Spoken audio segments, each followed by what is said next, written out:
Hey guys, welcome to a week 4 preview edition of Browns Thoughts here. Previewing the game coming up against the Las Vegas Raiders here this afternoon. So, I rarely like to throw around the term must win in week 4. But this is a must win for the Cleveland Browns today because the Las Vegas Raiders, frankly, like they were reeling already, coming off of just an equally or even more embarrassing loss to the Carolina Panthers in their own building, coming off of a win against the Ravens. If you talk to, and I've talked to a couple of my friends who are Raiders fans, shout out Robert Guerra, my buddy from Fox Sports Radio, because he made a great thing. He's a producer over at Fox Sports Radio on his show, The Odd Couple. He talked about his Raiders and basically said Antonio Pierce is the first head coach really to be ever hired off of vibes, because he had a couple wins, but they lost a game near the end of the season, yet Mark Davis still hired him. And you saw on display for the Raiders last week against Carolina all of the reasons why Antonio Pierce is a fraud. And I could have told you guys that too, because I covered this guy when he was at Arizona State. Guy took no accountability. He's a main culprit in breaking a lot of the recruiting violations that led to sanctions on Arizona State. And he got out of there. He quit, resigned. No shame. He didn't take any shame in it.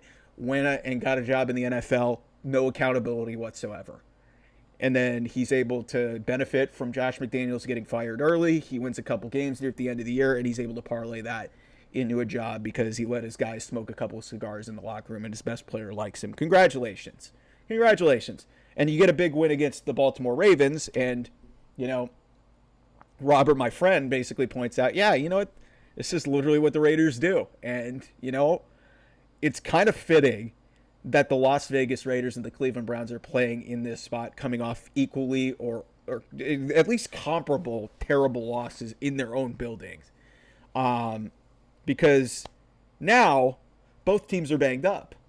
The Browns, Jed Wills comes back for a week. He's hurt again. Jack Conklin's not playing.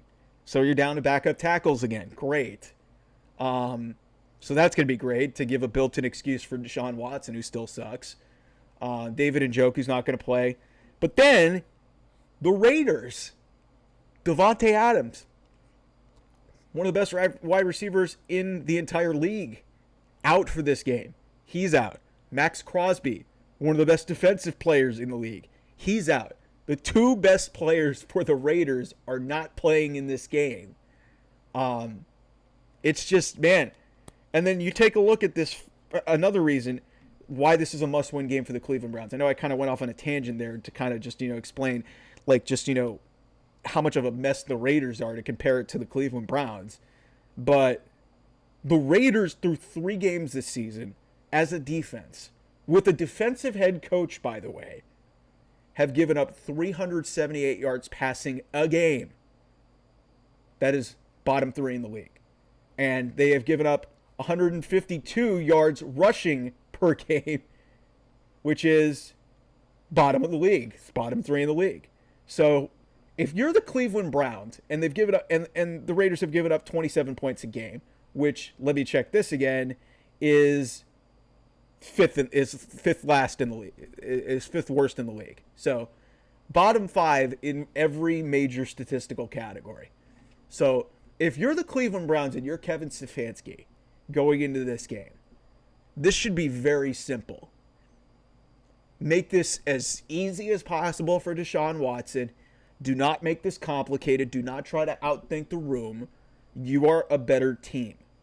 You are a better team. As much as, like, Deshaun Watson should be able to win this game. And you know what?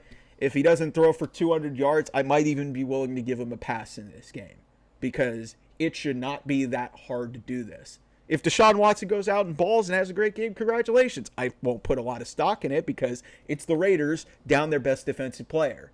They should win this game. The Browns should absolutely win this game. If they fall to 1-3, Deshaun Watson does not deserve to be the quarterback of this team. If he somehow plays a decent game and they lose, then, we'll have a conversation about that. But I think this really has to come down to, like, I mean, hell, I wouldn't be surprised if this turned into a defensive game because, and Myles Garrett wrecks a game a little bit, even with bad feet and stuff. Like maybe there's something that happens there, but the Browns cannot lose this game whatsoever. There's just no way you can justify losing this. At least the Raiders, you got a case, you got a couple people down. The Browns, yes, they're down to backup tackles. The Browns have people on their team. They've got Amari Cooper. They've got Jerry Jeudy. They've got Myles Garrett on defense. Like this would be an inexcusable loss, and you would have to be fair or not have to question Kevin Stefanski as well. But I think a lot of the issues with this team really lie in the fact that I don't think anybody in that building really trusts Deshaun Watson. They could say it all they want until they're blue in the face. I refuse to believe that. I just don't think they trust him because he's throwing them under the bus. He's saying, yeah, you know what, Jordan Akins was a decoy on that key fourth down play that he ran the ball. It's like, no, okay. He's saying he's not a running quarterback. He's paid to throw the ball. It's like, no shit. You don't do that really well. Like, I don't think anybody in this building wants to, go to war with this guy. So it'll be interesting to see if this turns into, like, I'm not going to say a mutiny, but it's just like, you gotta wonder, man, like how much does this team really want to fight for their quarterback? Because I just haven't seen it, man. Like, yeah, they had that great play to start the game, but then their offense just dies. It just dies. And what they're calling, which was an offense designed to fit Deshaun Watson, is not working. So something's got to change. And if they lose this game, heads are going to start to roll. And I don't think it should be the head coach that should be the first one to roll.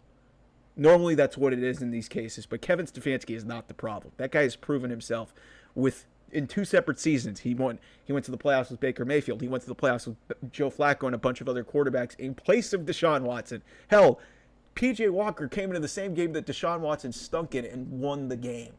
Won the game. What more do you want? Okay? I will continue to say that they need to rip the Band-Aid out and they need to move on from this guy. He is worthless. He sucks. And we'll see how he does in this game later today, but I just don't have a whole hell of a lot of optimism. So hit the subscribe button below for more Browns content and other NFL content like this. Like, share, and subscribe on the channel as well. And OT Mike Sports here on the channel, OT Mike Sports on Twitter to follow the show. Off the Mike 28 if you want to follow me. Thanks again for tuning in. Appreciate y'all. Thanks again for all the birthday wishes. Love y'all. Thanks for the support. I'll talk to you soon. Bye-bye.